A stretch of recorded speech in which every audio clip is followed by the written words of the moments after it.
ಒಂದು ಕಡೆ ಗೃಹಲಕ್ಷ್ಮಿ ಯೋಜನೆ ಇರಬಹುದು, ಇನ್ನೊಂದು ಕಡೆ ಯುವ ನಿಧಿ ಇರಬಹುದು, ಗೃಹ ಜ್ಯೋತಿ ಇರಬಹುದು, ಇನ್ನೂ ಹಲವಾರು ಕಾರ್ಯಕ್ರಮಗಳ ಬಗ್ಗೆ ಕಾಂಗ್ರೆಸ್ನ ಪಕ್ಷ ಮಾತನ್ನ ಕೊಟ್ಟಿದೆ. 5 ಗ್ಯಾರಂಟಿಗಳಲ್ಲಿ ಬಹುಶಃ ಅತಿ ಹೆಚ್ಚು ಹಣಕಾಸು ಹೊಂದಿಸಬೇಕಾಗಿರ್ತಕ್ಕಂಥ ಗ್ಯಾರಂಟಿ ಬಂದು ಗೃಹಲಕ್ಷ್ಮಿ. ಪ್ರತಿ ತಿಂಗಳು 2,000 ಕೋಟಿ ಅಂದರೆ ವರ್ಷಕ್ಕೆ 24,000 ಕೋಟಿಯಷ್ಟು ಗೃಹಲಕ್ಷ್ಮಿಗೆ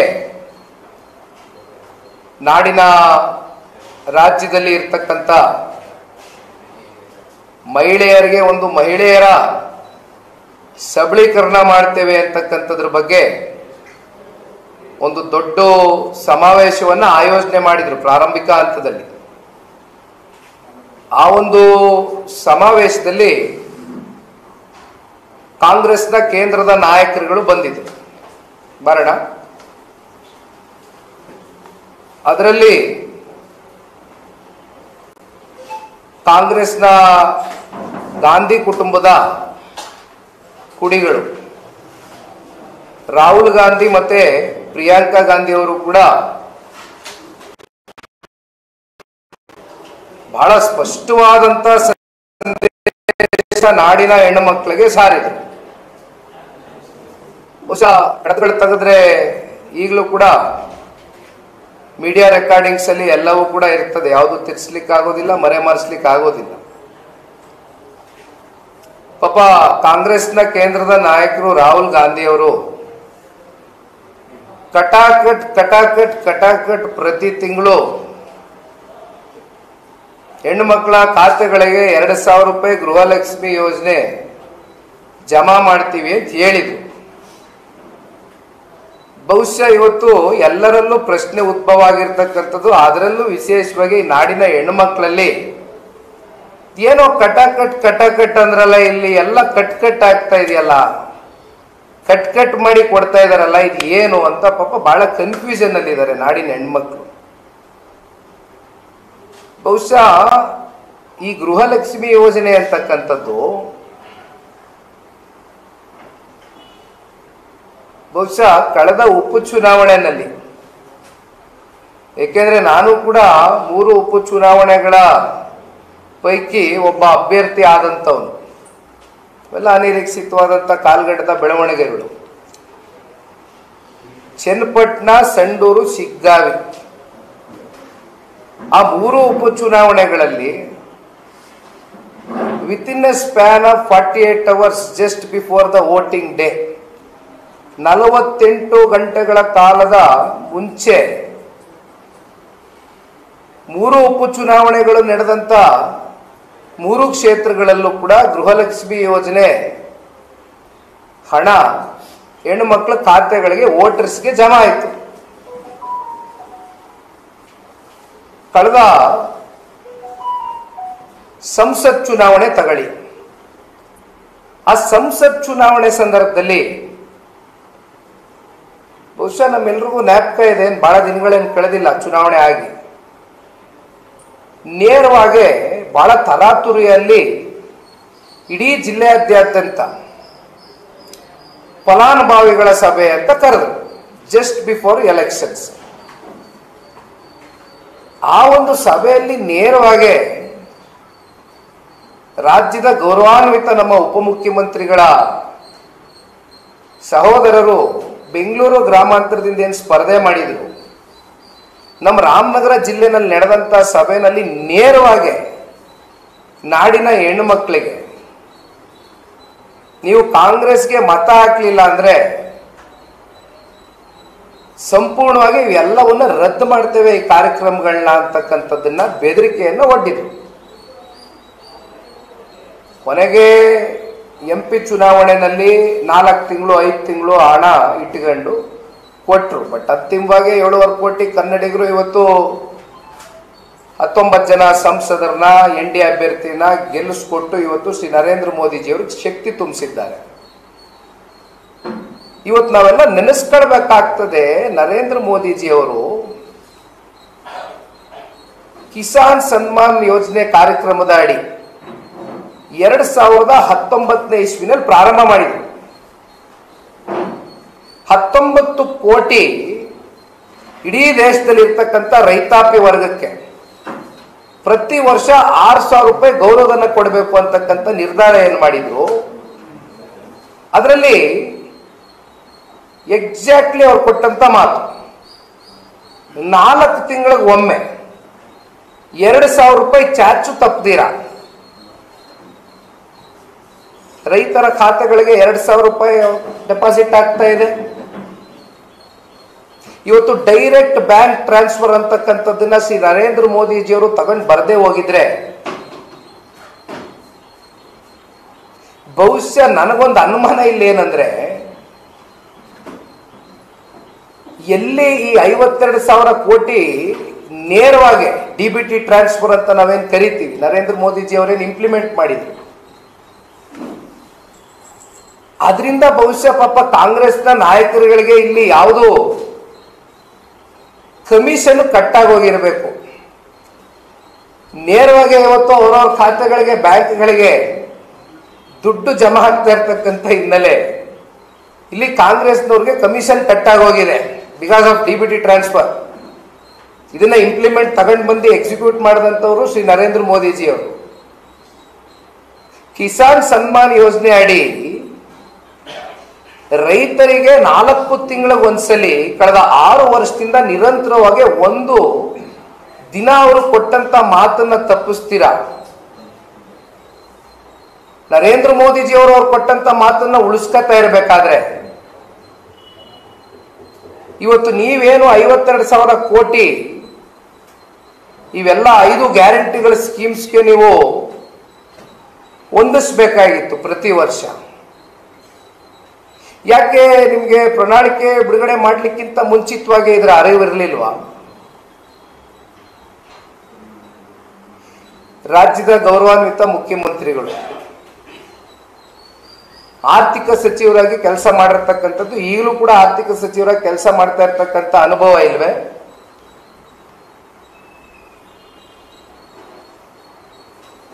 ಒಂದ್ ಕಡೆ ನರೇಂದ್ರ ಮೋದಿಜಿ ಅವರು ಕೊಟ್ಟಂತ ಮಾತನ್ನು ಉಳಿಸ್ಕೊಂಡಿದ್ದಾರೆ, ಅಲ್ಲೇನು ಟೆಕ್ನಿಕಲ್ ಪ್ರಾಬ್ಲಮ್ಸ್ ಇಲ್ಲ, ಅಲ್ಲಿ ಯಾವುದು ತಾಂತ್ರಿಕ ದೋಷಗಳು ಕಾಣ್ತಾ ಇಲ್ಲ. ಆದ್ರೆ ನಿಮ್ಗೆ ಯಾಕೆ ಪ್ರಾವಿಷನ್ ಮಾಡ್ಲಿಕ್ಕೆ ಆಗ್ತಾ ಇಲ್ಲ? ನೀವು ಕೊಟ್ಟಂತ ಮಾತು ಯಾಕೆ ವಾಪಸ್ ತಗೊಂಡಿದ್ದೀರಿ? ನಾನು ಕೇಳ್ತಾ ಇಲ್ಲ, ಇದು ರಾಜ್ಯದ ಹೆಣ್ಮಕ್ಳುಗಳು ಕೇಳ್ತಾ ಇದ್ದಾರೆ. ನಾನು ಹಳ್ಳಿಗಳಿಗೆ ಅಲ್ಲಿ ಇಲ್ಲಿ ಓಡಾಡಬೇಕಾದ್ರೆ ಹೆಣ್ಮಕ್ಳು ನನಗೊಂದು ಪ್ರಶ್ನೆ ಮಾಡ್ತಾರೆ. ರಾಜ್ಯದ ಉದ್ದಗಲಕ್ಕೂ ಈ ಪ್ರಶ್ನೆ ಎದ್ದಿದೆ. ನಮ್ಗೆ ತಿಂಗಳ ಗೃಹಲಕ್ಷ್ಮಿ ಯೋಜನೆ ನಮ್ಮ ಖಾತೆಗಳಿಗೆ ಜಮಾ ಮಾಡ್ತೀನಿ ಅಂತ ಮಾತು ಕೊಟ್ಟಿದ್ರು, ನಮ್ಗೆ ದುಡ್ಡು ಬರ್ತಾ ಇಲ್ಲ ಅಂತ ಅಂತಾರೆ ಪಾಪ ನಮ್ಮ ಹೆಣ್ಮಕ್ಳು. ದಯಮಾಡಿ ಉತ್ತರ ಕೊಡಿ ಕಾಂಗ್ರೆಸ್ನವರು. ನೀವು ಕೊಟ್ಟಂತದ್ದೇನು? ಬಹಳ ಸ್ಪಷ್ಟವಾದಂತ ನುಡಿದಂತೆ ನಡೀತೇವೆ, ನುಡಿದಂತೆ ನಡೆದಿದ್ದೇವೆ, ಈಗ ಆಲ್ರೆಡಿ ನಡೆದು ಬಿಟ್ಟಿದ್ದೇವೆ. ನೀವು ನುಡಿದಿದ್ದೇನು? ನೀವು ನಡೀತಾ ಇರೋದೇನು? ಒಂದು ಕೆಲಸ ಮಾಡಿ, ಈ ವರ್ಷದ ಕ್ಯಾಲೆಂಡರ್ ನಾವೇ ತಗೋಬರ್ತೀವಿ. ಆ ಕ್ಯಾಲೆಂಡರ್ ಬರುವಂತ ದಿನಾಂಕ ನೀವೇ ಯುವರ್ ಸೆಲ್ಫ್ ಕಮಿಟ್. ಈ ಸರ್ಕಾರ ನಡೆಸ್ತಾ ಇರತಕ್ಕಂಥ ಮುಖ್ಯಮಂತ್ರಿಗಳು, ಉಪಮುಖ್ಯಮಂತ್ರಿಗಳು, ಸಚಿವ ಸಂಪುಟದಲ್ಲಿ ಇರ್ತಕ್ಕಂಥ ಎಲ್ಲ ಮಂತ್ರಿಗಳು ದಯಮಾಡಿ ರಾಜ್ಯದ ಉದ್ದಗಲಕ್ಕೂ ನಮ್ಮ ಹೆಣ್ಣುಮಕ್ಕಳ ಧ್ವನಿಯಾಗಿ ಕೇಳ್ತಾ ಇದ್ದೀನಿ, ಕ್ಯಾಲೆಂಡರ್ ತಗೋಬರ್ತೀನಿ. ಆ ಕ್ಯಾಲೆಂಡರ್ ದಿನಾಂಕ ಯಾವತ್ತು ನೀವು ಇವೆಲ್ಲವನ್ನ ಪೂರೈಸ್ತೀರಾ ಅಂತಕ್ಕಂಥದ್ರ ಬಗ್ಗೆ ದಯಮಾಡಿ ಸ್ಪಷ್ಟವಾದಂತ ನೀವು ನಿಲುವು ಕೊಟ್ಬಿಟ್ರೆ ಇದು ನಮಗೆ ಬೇಕಾಗಿರೋದು. ಅದಕ್ಕೋಸ್ಕರ ಇವತ್ತು ನಾನು ಪ್ರೆಸ್ ಮೀಟ್ ಕರೆದಿದ್ದೀನಿ. ಇಷ್ಟೇ ಅಲ್ಲ, ಇವತ್ತು ಇತ್ತೀಚಿನ ದಿನಗಳಲ್ಲಿ ಅಷ್ಟೇ ಅಲ್ಲ, ಕಳೆದ ಒಂದು 2 ವರ್ಷದಿಂದ ಹಲವಾರು ಪ್ರಕರಣಗಳು ಲಾ ಅಂಡ್ ಆರ್ಡರ್ಗೆ ಸಂಬಂಧಪಟ್ಟಂತೆ ಏನೇನಾಗಿದೆ, ರಾಜ್ಯ ಎಲ್ಲಿಗೆ ಹೋಗಿ ಮುಟ್ತಾ ಇದೆ. ಇತ್ತೀಚೆಗೆ ಉದಯಗಿರಿಯಲ್ಲಿ ಆದಂತ ಒಂದು ಇನ್ಸಿಡೆಂಟ್ ಪೂರ್ವ ನಿಯೋಜಿತ ಕಾರ್ಯಕ್ರಮ.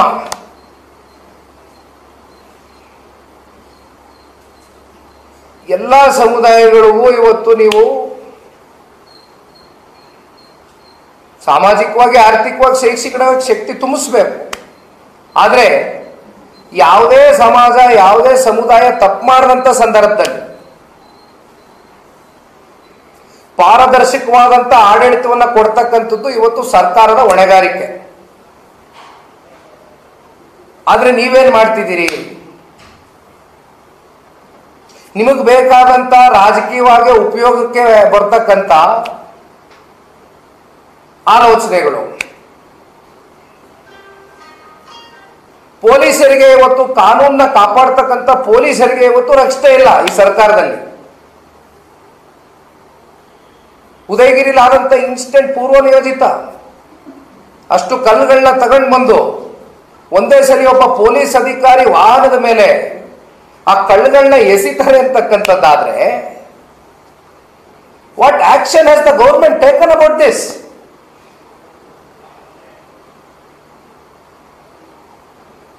ಪೊಲೀಸರಿಗೆ ಇವತ್ತು ಈ ಕಾನೂನಿನ ಅಡಿನಲ್ಲಿ ರಕ್ಷಣೆ ಇಲ್ಲ ಅಂತಕ್ಕಂಥದ್ದಾದ್ರೆ ಸರ್ಕಾರ ಎಲ್ಲಿಗೆ ಹೋಗ್ಬಿಡ್ತಾ ಇದೆ? ಜನಸಾಮಾನ್ಯರ ಕಥೆ ಏನು? ಅದೇ ಮೊನ್ನೆ ಭದ್ರಾವತಿಗೆ ಹೋಗಿದ್ದೆ, ಇನ್ಸಿಡೆಂಟ್ ಆಯಿತು. ಇಡೀ ರಾಜ್ಯದಲ್ಲಿ ತಾವು ತೋರಿಸಿದ್ವಿ. ಕಾಂಗ್ರೆಸ್ನ ಶಾಸಕರ ಸುಪುತ್ರ ಯಾವ ರೀತಿ ಒಬ್ರು ಹೆಣ್ಮಗಳು ಅಧಿಕಾರಿ ಮೇಲೆ ಅತ್ಯಂತ ಅವಾಚ್ಯವಾದಂಥ ಪದಬಳಿಕೆ, ಅದು ನಾವು ಬಳಸಲಿಕ್ಕೆ ಆಗೋದಿಲ್ಲ. ಯಾರು ನಾಗರಿಕರು, ಸಂಸ್ಕೃತಿ ಇರ್ತಕ್ಕಂಥ ನಾಗರಿಕರು ಮಾತನಾಡ್ತಕ್ಕಂಥ ವಿಚಾರಗಳಲ್ಲ ಅದು ಮಾಧ್ಯಮದ ಮುಂದೆ. 3-4 ದಿನಗಳ ಕಾಲ ಇಡೀ ರಾಜ್ಯಾದ್ಯಂತ ಸುದ್ದಿ ಆಯಿತು. ಮಾಧ್ಯಮದ ಸ್ನೇಹಿತರಿಗೆ ನಾನು ಧನ್ಯವಾದ ತಿಳಿಸಬೇಕು. ಇಂಥ ಸುದ್ದಿಗಳು ಇವತ್ತು 7 ಕೋಟಿ ಕನ್ನಡಿಗರಿಗೆ ಒಂದು ಜಾಗೃತಿಯನ್ನು ಮೂಡಿಸ್ತಾ ಇದ್ದೀವಿ. ಯಾವ ರೀತಿ ಇವತ್ತು ಈ ಸರ್ಕಾರ ನಡೀತಾ ಇದೆ ಅಂತಕ್ಕಂಥದ್ದು, ಎಲ್ಲಿಗೆ ಹೋಗ್ತಾ ಇದೆ ಅಂತ. ನಾನು ಅಧಿಕಾರಿಗಳಿಗೂ ದಯಮಾಡಿ ಮನವಿ ಮಾಡ್ತೇನೆ, ಈ ಕಾಂಗ್ರೆಸ್ ಬಂದಾಗಿಂದ ಈ ಟ್ರಾನ್ಸ್ಫರ್ ದಂಧೆಗಳು ಏನು ನಿರಂತರವಾಗಿ ವರ್ಗಾವಣೆ ವಿಚಾರವಾಗಿ ನಡೀತಾ ಇದೆ. ಪಾಪ ಈ ಟ್ರಾನ್ಸ್ಫರ್ ದಂಧೆನಲ್ಲಿ ದುಡ್ಡು ಕೊಟ್ಟು ಬರ್ತಾರೆ, ದುಡ್ಡು ಡಿಮ್ಯಾಂಡ್ ಮಾಡ್ತಾರೆ ಪ್ರಭಾವಿಗಳು. ಕೊಟ್ಟು ಬಂದ್ರೆ ಮತ್ತೆ ರಿಕವರಿ ಮಾಡ್ಬೇಕಲ್ಲ ಅವನ ದುಡ್ಡು. ಅವನ ದುಡ್ಡು ರಿಕವರಿ ಮಾಡೋ ಮಧ್ಯ ಇಲ್ಲಿ ಪೆಟ್ಟು ತಿಂತಾ ಇರ್ತಕ್ಕಂಥದ್ದು ಯಾರು? ಜನಸಾಮಾನ್ಯರು. ಅದೇ ಭದ್ರಾವತಿ ಇನ್ಸಿಡೆಂಟು ನೇರವಾಗಿ ನಿಮಗೆ ಆಡಿಯೋ ರೆಕಾರ್ಡಿಂಗ್ ಸಿಕ್ಕಿದೆ. ಏನಾದರೂ ಪರಿಶೀಲನೆ ಮಾಡಿದ್ರಾ? FIR ಮಾಡಿದ್ರಾ? FSL report ತಗ್ಸಿದ್ರ? ಸತ್ಯಾಸತ್ಯತೆ ಹೊರಗಡೆ ಬಿಚ್ಚಿಟ್ರೆ ಇವತ್ತು ರಾಜ್ಯದ ಜನತೆ ಮುಂದೆ ಮುಚ್ಚಾಕಿದ್ರಿ. ಅದೇ ಸದನದ ಒಳಗಡೆ ಬಿಜೆಪಿಯ ಒಬ್ಬ ವಿಧಾನ ಪರಿಷತ್ನ ಸದಸ್ಯರು ನಮ್ಮ ರಾಜ್ಯ ಸರ್ಕಾರದ ಅತ್ಯಂತ ಪ್ರಭಾವಿ ಮಹಿಳಾ ಮಂತ್ರಿ, ಅತ್ಯಂತ ಪ್ರಭಾವಿಗಳು, ಎಷ್ಟೆಲ್ಲ ರಾಧಾಂತ ಮಾಡಿದ್ರಿ, ಎಲ್ಲೆಲ್ಲಿ ಕರ್ಕೊಂಡು ಹೋದ್ರಿ ಅವ್ರನ್ನ ರಾತ್ರಿ ಎಷ್ಟು ಸ್ಟೇಷನ್ ಕರ್ಕೊಂಡು ಹೋದ್ರಿ, ಎಲ್ಲೆಲ್ಲಿ ಸುತ್ತಿಸಿದ್ರಿ. High drama. ಅದ್ರ ಬಗ್ಗೆ ಅಷ್ಟೆಲ್ಲ ಬಹಳ ಕಠಿಣವಾದಂಥ ಪಾರದರ್ಶಕವಾದಂಥ ನಿರ್ಧಾರಗಳು ತಗೊಳ್ತಕ್ಕಂಥ ಈ ಕಾಂಗ್ರೆಸ್ ಸರ್ಕಾರ ಯಾಕಪ್ಪ ಮೊನ್ನೆ ಇನ್ನೊಂದು ಇನ್ಸಿಡೆಂಟು ಮಡಿಕೇರಿ ಕಾಂಗ್ರೆಸ್ನ ಶಾಸಕರು ಅವ್ರ ಆಪ್ತರು ಪೊಲೀಸ್ ಅವ್ರ ಮೇಲೆ ಬಾಯಿಗೆ ಬಂದಂಗೆ ಅವಾಚ್ಯ ಪದವಳಿಕೆ ಮಾಡಿದ್ದಾರೆ. ನಾನು ಕಾಂಗ್ರೆಸ್ ಅವ್ರ ಶಾಸಕರ ಆಪ್ತರ ಕಡೆ ನಾನೇನು ಮಾಡ್ಕೊಳಕ್ ಆಗಲ್ಲ ನೀನು ಅಂತ ನೋಡಿದೀವಿ. ಅದನ್ನು ಇತ್ತೀಚೆಗೆ ನಡೆದಂತಾರೆ, ಮೊನ್ನೆ 2 ಡೇಸ್ ಬ್ಯಾಕ್.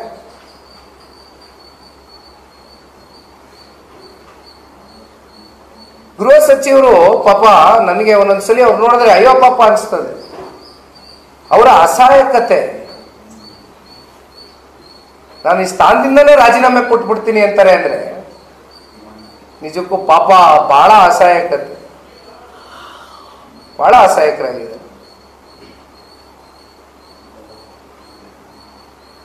ಅಷ್ಟೇ ಅಲ್ಲ, ನಿನ್ನೆ ದಿನ ಬಹುಶಃ ಇನ್ನೊಬ್ರು ಬಾಣಂತಿ ಹೆಣ್ಣು ಮಗಳು ಸಾವಿನಪ್ಪಿದ್ದಾರೆ ಅಂತಕ್ಕಂಥ ಸುದ್ದಿ ನಾನು ನೋಡ್ತಾ ಇದ್ದೆ. ರಕ್ತಸ್ರಾವ ಆಗಿ I don't know what are the technical reasons, ಏನೇನು ಕೊಡ್ತಾರೆ ಅಂತ ಮಾನ್ಯ ಆರೋಗ್ಯ ಸಚಿವರು ಹೇಳ್ತಾರೆ. ಪಾಪ ಮೊನ್ನೆ ನಾನು ಪತ್ರಿಕೆಯಲ್ಲಿ ಓದ್ತಾ ಇದ್ದೆ. ಏನ್ ತಪ್ಪಿದೆ? ಆರ್ ನಿಗಮದ ಪರಿಶಿಷ್ಟ ಜಾತಿ ಪರಿಶಿಷ್ಟ ಪಂಗಡಕ್ಕೆ ಇಟ್ಟಿರ್ತಕ್ಕಂಥ ಅಭಿವೃದ್ಧಿ ಹಣ 355 ಕೋಟಿನೋ 362 ಕೋಟಿನೋ ಎಷ್ಟೋ ಮೆನ್ಷನ್ ಆಗಿತ್ತು. ಅದರಲ್ಲಿ 88 ಕೋಟಿ ರೂಪಾಯಿ ಅಷ್ಟು ಬಳಕೆಯಾಗಿದೆ, ಇನ್ನು ಮಿಕ್ಕಿದ್ದು ಎಲ್ಲಿ ಹೋಗಿದೆ ಗೊತ್ತಿಲ್ಲ ಅಂತಕ್ಕಂಥ ವಿಚಾರ ಪತ್ರಿಕೆಯಲ್ಲಿ ಬರೆದಿತ್ತು. ಆರೋಗ್ಯ ಸಚಿವರು ಹೇಳ್ತಾರೆ ಅದಕ್ಕೆ ಏನ್ ತಪ್ಪಿದೆ, ಅದನ್ನ ನಾವು ಗ್ಯಾರಂಟಿಗಳು ಬಳಕೆ ಮಾಡ್ಕೊಂಡಿದ್ರು ಏನ್ ತಪ್ಪಿದೆ ಅಂತಾರೆ.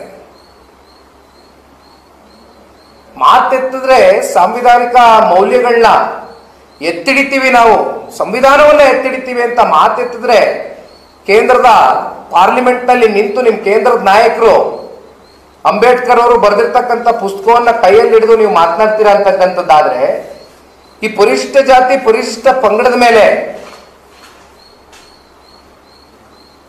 ಎಷ್ಟರ ಮಟ್ಟಕ್ಕೆ ನೀವು ಅವ್ರಿಗೆ ಸಾಮಾಜಿಕವಾಗಿ ಆರ್ಥಿಕವಾಗಿ ಶಕ್ತಿ ತುಂಬ್ತಾ ಇದ್ದೀರಿ, ನ್ಯಾಯ ಕೊಡಿಸ್ತಾ ಇದ್ದೀರಿ ಅಂತಕ್ಕಂಥದ್ರ ಬಗ್ಗೆ ಉತ್ತರ ಕೊಡ್ಬೇಕಲ್ವ ನೀವು. 52,000 ಕೋಟಿ ನಿಮ್ಮ ಮೇಲೆ ಹೊರೆ ಆಗುತ್ತೆ, ಭಾರ ಆಗುತ್ತೆ ಅಂತಕ್ಕಂಥ ಮುಂದಾಲೋಚನೆ ಇಲ್ದಿರಾ ನೀವು ಕಮಿಟ್ಮೆಂಟ್ನ ಏನ್ ಕೊಟ್ಟಿದ್ದೀರಿ? ಸಂಪದ್ಭರಿತವಾದಂಥ ರಾಜ್ಯ ರೀ ಕರ್ನಾಟಕ ರಾಜ್ಯ. ತರಾತುರಿಯಲ್ಲಿ ಬಹುಶಃ ರಾಜ್ಯದ ಮುಖ್ಯಮಂತ್ರಿಗಳ ಸಂಪೂರ್ಣ ಗಮನ ಇವತ್ತು 4 ಲಕ್ಷ ಕೋಟಿ ಬಡ್ಜೆಟ್ನ ಮಂಡನೆ ಮಾಡ್ತಕ್ಕಂಥದ್ರ ಮೇಲೆ ಬಹಳ ಪಾತ್ರದಿಂದ ಕಾಯ್ತಾ ಇದ್ದಾರೆ ಅವರು ಆರ್ಥಿಕ ಸಚಿವರು, ರಾಜ್ಯದ ಮುಖ್ಯಮಂತ್ರಿಗಳು. ಇಷ್ಟು ಲಕ್ಷ ಕೋಟಿ ಇರ್ತಕ್ಕಂಥ ಬಡ್ಜೆಟ್ ಈ ಒಂದು ಕರ್ನಾಟಕ ರಾಜ್ಯದಲ್ಲಿ ಇಷ್ಟು ತೆರಿಗೆ ಹಣ ಕಟ್ಟಿಸ್ಕೊತೀರಿ, ಹಾಲಿನ ದರ ಏರಿಕೆ ಮಾಡ್ಕೊಂಡಿದ್ದೀರಿ, ನೀರಿನ ದರ ಏರಿಕೆ ಮಾಡ್ಕೊಂಡಿದ್ದೀರಿ, ಪ್ರತಿನಿತ್ಯ ಜನಸಾಮಾನ್ಯರು ಬಳಸ್ತಕ್ಕಂಥ ತೈಲದ ಬೆಲೆ ಕೂಡ ಜಾಸ್ತಿ ಆಗಿದೆ ಅಂತ ಓದ್ತಾ ಇದ್ದೆ. ಇಲ್ಲೇ ನಮ್ಮ ನಗರದಲ್ಲಿ ಇರ್ತಕ್ಕಂಥ ಎಲ್ಲ ನಮ್ಮ ವಿಧಾನ ಪರಿಷತ್ ಸದಸ್ಯರು ಕೂತಿದ್ದಾರೆ, ಕೇಳಿ ನಗರದ ಪರಿಸ್ಥಿತಿಗಳೇನಿದೆ. It is just not the BPL holders who are suffering today. ಕಾಂಟ್ರಾಕ್ಟ್ಗಳ ಪರಿಸ್ಥಿತಿ ಏನಾಗಿದೆ? 64,000 ಕೋಟಿಯಷ್ಟು ಬಿಲ್ ಪಾವತಿಯಾಗಿಲ್ಲ, ಅವ್ರಿಗೆ ಬಿಲ್ ಉಳಿಸ್ಕೊಂಡಿದ್ದೀರಿ. ಕಾಂಟ್ರಾಕ್ಟರ್ಗಳು ಬೀದಿಗೆ ಬಂದಿದ್ದಾರೆ, ಮನೆ ಮಠ ಹಾಳು ಮಾಡ್ಕೊಂಡಿದ್ದಾರೆ, ಸಾಲ ತಗೊಂಡಿದ್ದಾರೆ, ಸಾಲ ತೀರಿಸಲಿಕ್ಕೆ ಆಗ್ತಾ ಇಲ್ಲ. ಇನ್ ಬಿಲ್ಡರ್ಗಳು ಖುಷಿಯಾಗಿದ್ದಾರಾ? ಯಾವ ವರ್ಗನೂ ಕೂಡ ಇವತ್ತು ಖುಷಿಯಾಗಿ ಇಡ್ಲಿಕ್ಕೆ ಆಗಿಲ್ಲ ನಿನ್ನ ಕೈಲಿ. It's a lapse of administration, pure lapse of administration. ಒಂದು, ನಾನು ಅಂತಿಮವಾಗಿ ಇವತ್ತು ಪತ್ರಿಕಾಗೋಷ್ಠಿ ಕರೆದಿದ್ದು ಬಹಳ ಮುಖ್ಯವಾದಂತ ಉದ್ದೇಶ ಇಷ್ಟೇ. ಇವತ್ತೇನು 52,000 ಕೋಟಿಯಷ್ಟು ಪ್ರತಿ ವರ್ಷ ನೀವು ಎಲ್ಲಿಂದ ಹೊಂದಿಸ್ತೀರೋ, ನಿಮ್ಮ ಹತ್ರ ದುಡ್ಡಿದೆಯೋ ದುಡ್ಡಿಲ್ವೋ ಅದನ್ನಾದ್ರೂ ಹೇಳಿ ಹೋಗ್ಲಿ.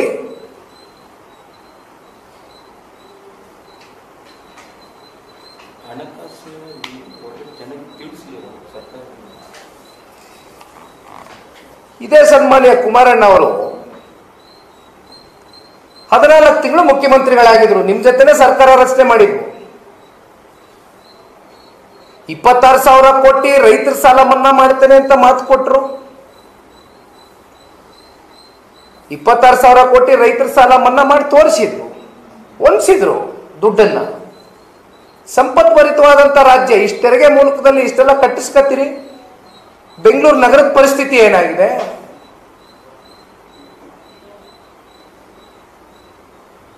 ಅತಿ ಹೆಚ್ಚು ಇವತ್ತು ರಾಜ್ಯದಲ್ಲಿ ಆರ್ಥಿಕವಾಗಿ ಶಕ್ತಿ ತುಂಬಿಸಿರ್ತಕ್ಕಂಥ ನಗರ ಬೆಂಗಳೂರು ನಗರ. ನಮಗೆ ಏನ್ ಬೆಂಗಳೂರು ಕೊಟ್ಟಿರ್ತಕ್ಕಂಥ ಕೊಡುಗೆಗಳಾದ್ರು ಏನು?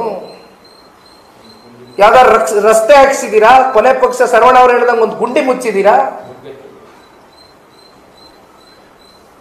ಜನಗಳು ಇವತ್ತು ಟ್ಯಾಂಕರ್ಗಳಲ್ಲಿ ನೀರು ಹೊಡಿಸ್ಕೊಳ್ತಕ್ಕಂಥದ್ದು, 3,000 ರೂಪಾಯಿ ಒಂದೊಂದು ಟ್ಯಾಂಕರ್ಗೆ ನೀರಿನ ಬೆಲೆ. ಆ ಪರಿಸ್ಥಿತಿಗೆ ಇವತ್ತು ನಮ್ಮ ನಗರವನ್ನ ದೂಡಿದಿರಿ.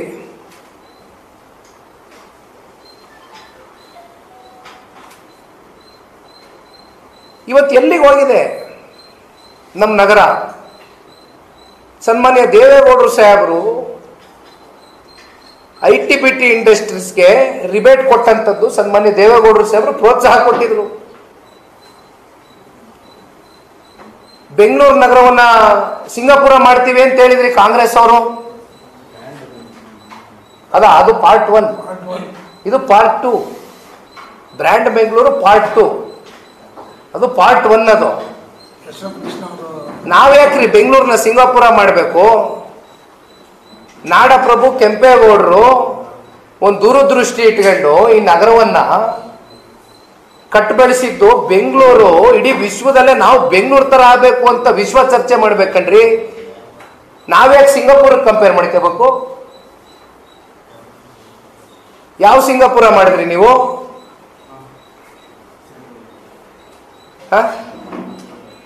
ಇಲ್ಲ, ಸಾಕಷ್ಟು ವಿಚಾರಗಳಿದೆ ಈ ವಿಷಯಕ್ಕೆ ಸಂಬಂಧಪಟ್ಟಂತೆ.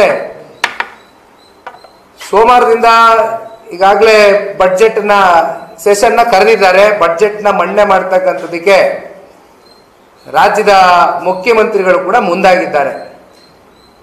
ಆದರೆ ಅಂತಿಮವಾಗಿ ನಂದು ಒಂದೇ ಪ್ರಶ್ನೆ,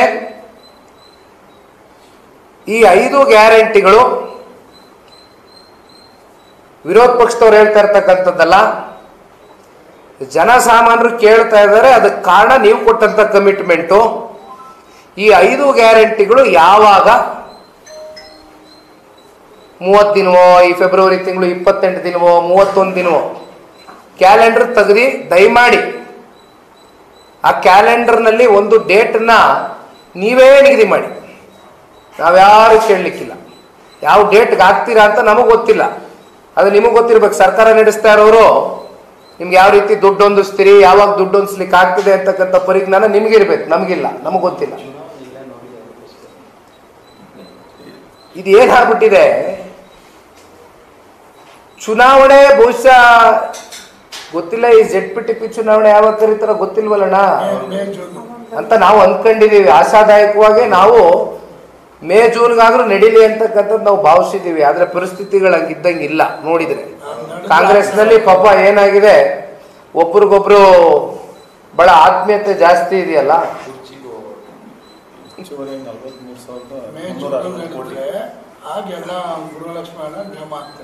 ಇದು ಏನಾಗ್ಬಿಟ್ಟಿದೆ, ಜನಗಳಿಗೂ ತಲೆನಲ್ಲಿ ಯಾವ್ದಾದ್ರು ಚುನಾವಣೆ ಬಂದ್ರೆ ಸಾಕಪ್ಪ, ಕೊನೆಗೆ ಕೊಟ್ಟಿರ್ತಕ್ಕಂಥ ಮಾತು ಕಾಂಗ್ರೆಸ್ನವ್ರು ಚುನಾವಣೆ ಸಂದರ್ಭದಲ್ಲಾದ್ರೂ ಉಳಿಸ್ಕೊತಾರೆ ಅನ್ನೋ ಒಂದು ಮೈಂಡ್ ಸೆಟ್ ಕ್ರಿಯೇಟ್ ಆಗೋಗಿದೆ.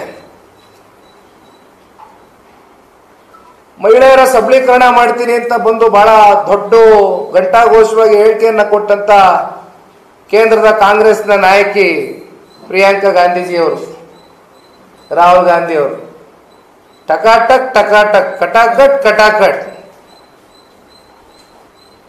ಕಟಾಕಟ್ ಎಲ್ಲ ಕಟ್ಟಾಗಿ ಬರ್ತಾ ಇದೆ. ಅದು ಯಾವಾಗ ಬರೋದು ಗೊತ್ತಿಲ್ಲ. ದಯಮಾಡಿ ಈ ವಿಷಯಕ್ಕೆ ಸಂಬಂಧಪಟ್ಟಂತೆ ಕಾಂಗ್ರೆಸ್ನವರು ಉತ್ತರ ಕೊಡಬೇಕು. ಇಲ್ಲದೆ ಹೋದ್ರೆ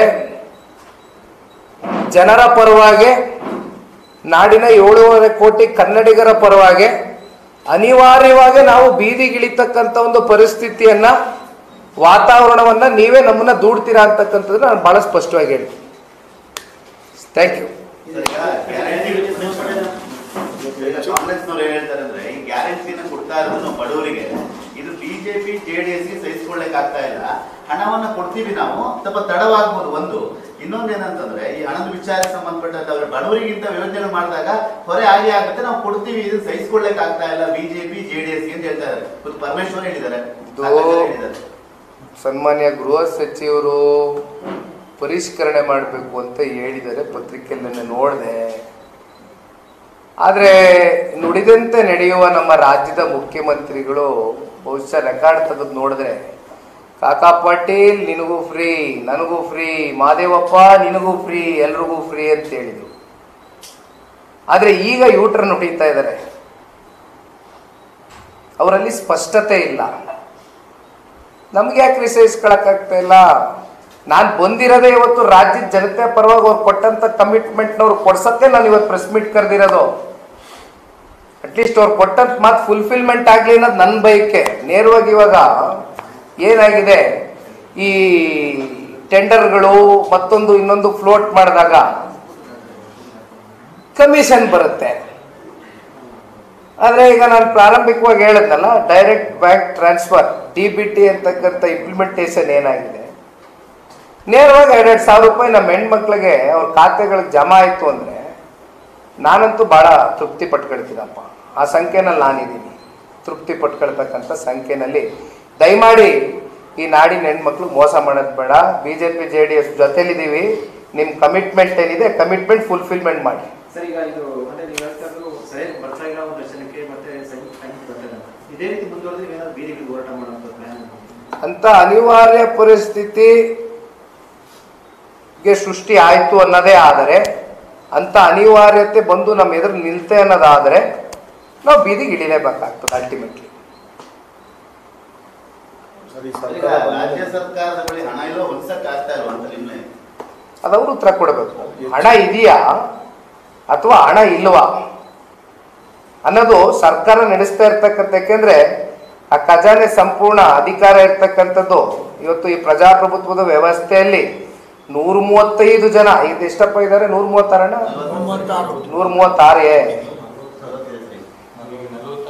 140 ಆಯ್ತು. ಬಹುಶಃ ಕರ್ನಾಟಕ ರಾಜ್ಯದ ಇತಿಹಾಸದಲ್ಲಿ ಇಷ್ಟು ದೊಡ್ಡ ಮಟ್ಟದ ಒಂದು ಶಾಸಕರನ್ನ ಗೆಲ್ಲಿಸಿ ರಾಜ್ಯದ ಜನತೆ, ಯಾಕೆಂದ್ರೆ ನಮ್ಮ ಪರಿಸ್ಥಿತಿ, JDS ಪರಿಸ್ಥಿತಿ, ಕುಮಾರಣ್ಣ ಅವರು ಯಾವಾಗ ಅಧಿಕಾರ 2 ಸಲ 20 ತಿಂಗಳು, 14 ತಿಂಗಳು, 34 ತಿಂಗಳು, ನಾವು ಕಳೆದ 20 ವರ್ಷದಲ್ಲಿ ಆಡಳಿತ ಕೊಟ್ಟಿರ್ತಕ್ಕಂಥದ್ದು ನಮ್ಗೆ ಅವಕಾಶ ಸಿಕ್ಕಿರೋದೆ 34 ತಿಂಗಳು.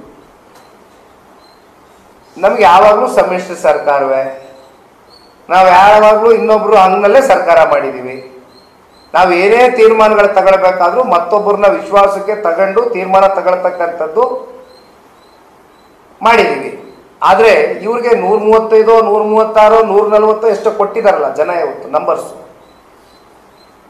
ಇಷ್ಟು ಸಂಪೂರ್ಣವಾದಂಥ ಬಹುಮತ ಕೊಟ್ಟಂತ ಸರ್ಕಾರವೇ ಇವತ್ತು ಈ ಮಟ್ಟಕ್ಕೆ ತಗೊಂಡು ಬಂದು ಬೀದಿ ನಿಲ್ಲಿಸಿದ್ದಾರೆ ಅಂತಕ್ಕಂಥದ್ದಾದ್ರೆ ಕಾಂಗ್ರೆಸ್ನವರು. ಇನ್ನೊಂದು ಮಾತಾಡಿದ್ವಿ, ಚುನಾವಣೆ ಬಂದಾಗ ಮಾತ್ರ ಈ ಗ್ಯಾರಂಟಿ ಹಣಗಳನ್ನ ಬಳಕೆ ಹಾಕುವಂತ ಪ್ರಯತ್ನ ಆಮಿಷ ಹುಡ್ತಾ ಇದ್ದಾರೆ. ಅಲ್ಲ, ನಮ್ಮ ಕಣ್ಣು ಮುಂದೆ ಉದಾಹರಣೆ ಸ್ಪಷ್ಟ ಇದೆಯಲ್ಲ, ಸ್ಪಷ್ಟ ಇದೆಯಲ್ಲ. ನಾವು ಕಣ್ಣು ಮುಂದೆ ಬೈ ಎಲೆಕ್ಷನ್ಗೆ ಯಾಕೆ ಹೋಗ್ತೀವಿ? ಅದಕ್ಕೆ ಹಿಂದೆ ನಡೆದಂತ ಸಂಸತ್ ಚುನಾವಣೆನಲ್ಲಿ ನೋಡಿದ್ರಿ 4 ತಿಂಗಳು. ಈಗ ಅದನ್ನೇ ನಾನು ಹೇಳಿದ್ದು, ಕಿಸಾನ್ ಸಮ್ಮಾನ್ ಯೋಜನೆ ನರೇಂದ್ರ ಮೋದಿಜಿ ಅವರು ರೈತರಿಗೆ ನೇರವಾಗಿ 2,000 ರೂಪಾಯಿ 4 ತಿಂಗಳಿಗೊಮ್ಮೆ ಕೊಡ್ತಕ್ಕಂಥ ಸ್ಕೀಮ್ ಏನಿದೆ, ಎವ್ರಿ 4 ಮಂತ್ಸ್ ಚಾಚು ತಪ್ತೀರಾ ವರ್ಷಕ್ಕೆ 6,000 ರೂಪಾಯಿನ ಇವತ್ತು ನರೇಂದ್ರ ಮೋದಿಜಿ ಅವರು ಕೊಡ್ತಾ ಇಲ್ವೇ? ಕೇಂದ್ರ ಸರ್ಕಾರ ಕೊಡ್ತಾ ಇಲ್ವೇ?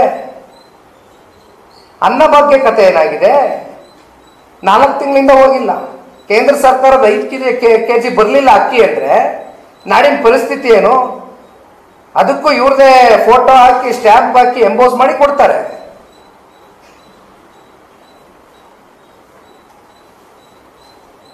ಇದು ಪ್ರಶ್ನೆ ಮಾಡಬೇಕಾ ಬೇಡವಾ? ಬೇರೆ ಹೆಚ್ಚುವರಿ ತೆರಿಗೆ 43,360 ಕೋಟಿ ರೂಪಾಯಿ ಹೆಚ್ಚುವರಿ ತೆರಿಗೆ ಆಗ್ತಾ ಇದೆ ಸರ್ಕಾರ ಬಂದ ಮೇಲೆ. ನಿಮ್ಮ ತಂದೆಯವ್ರ ಮೇಲೆ ಲೋಕಾಯುಕ್ತ SIT ಸಂಬಂಧಪಟ್ಟಂಗೆ ರಾಜ್ಯಪಾಲರಿಗೆ SIT ಅವರು ಮತ್ತೆ ಪ್ರಾಸಿಕ್ಯೂಷನ್ಗೆ ಅನುಮತಿ ಕೇಳಿದ್ದಾರೆ. ಇದು ರಾಜ್ಯ ಸರ್ಕಾರ ಉದ್ದೇಶಪೂರ್ವಕವಾಗಿ ಮಾಡ್ತಿದೆ, ಕುಮಾರಸ್ವಾಮಿ ಅವರು ಅಟ್ಯಾಕ್ ಮಾಡ್ತಾರೆ ಅಂತ ಅನ್ಸುತ್ತೆ ನಿಮ್ಗೆ? ಇದು ಏನಾಗಿದೆ, ಸರ್ವಣ್ಣ ಅವರು ಹೇಳ್ದಂಗೆ ಬಹುಶಃ ದ್ವೇಷದ ರಾಜಕಾರಣ ಅಂತಕ್ಕಂಥದ್ದು ಅದಕ್ಕೊಂದು ಗ್ರಾಫ್ ಇತ್ತು. ಆದರೆ ಈ ಕಾಂಗ್ರೆಸ್ನ ಸರ್ಕಾರ 2 ವರ್ಷದಿಂದ ಆಡಳಿತಕ್ಕೆ ಬಂದಾಗಿಂದ ಆ ಗ್ರಾಫ್ಗೆ ಲಿಮಿಟೇಷನ್ನೇ ಇಲ್ಲ. ದ್ವೇಷದ ರಾಜಕಾರಣಕ್ಕೆ ಬಿತ್ತನೆ ಬೀಜವನ್ನ ಬೆತ್ತಿರ್ತಕ್ಕಂಥದ್ದೇ ಕಾಂಗ್ರೆಸ್ಸು ಇವತ್ತು ಈ ರಾಜ್ಯದಲ್ಲಿ. ಎಲ್ಲಿ ಕುಮಾರಣ್ಣ ಅವರು ದಿನ ಬೆಳಗ್ಗೆದ್ರೆ ಈ ಭ್ರಷ್ಟ ಕಾಂಗ್ರೆಸ್ನ ಹಗರಣಗಳನ್ನ ಇಟ್ಕೊಂಡು ಬಯಲ್ಗೆಳಿತಕ್ಕಂಥ ಒಂದು ಕೆಲಸವನ್ನ ಮಾಡ್ತಾರೆ. ಇದನ್ನ ಅಲ್ಟಿಮೇಟ್ಲಿ ಅವ್ರಿಗೆ ಸಹಿಸಕ್ ಆಗ್ತಾ ಇಲ್ಲ. ಒಟ್ಟಾರೆಯಾಗಿ ಅವ್ರು ವರ್ಚಸ್ ಕುಗ್ಗಿಸ್ಬೇಕು. ಆದ್ರೆ ಒಂದಣ್ಣ ನಾನು ಬಹಳ ಸ್ಪಷ್ಟವಾಗಿ ಹೇಳ್ತೇನೆ, ಸನ್ಮಾನ್ಯ ಕುಮಾರಣ್ಣ ಅವರು ಹಾಗೂ ನಾನೇ ಹೇಳ್ತೇನೆ ಅವ್ರ ಪರವಾಗಿ, ನಮ್ಮ ಆತ್ಮಸಾಕ್ಷಿಗೆ ಅನುಗುಣವಾಗಿ ಕೆಲಸ ಮಾಡಿದ್ದಾರೆ ಸನ್ಮಾನ್ಯ ಕುಮಾರಣ್ಣ ಅವರು. ಹಾಗಾಗಿ ಇದೇನೇ ಪೊಲಿಟಿಕಲ್ ವೆಂಜನ್ಸು ಇವತ್ತು ನಮ್ಮ ವಿರುದ್ಧವಾಗಿ ಅವರು ಎಸಿಬಹುದು. ಇದನ್ನ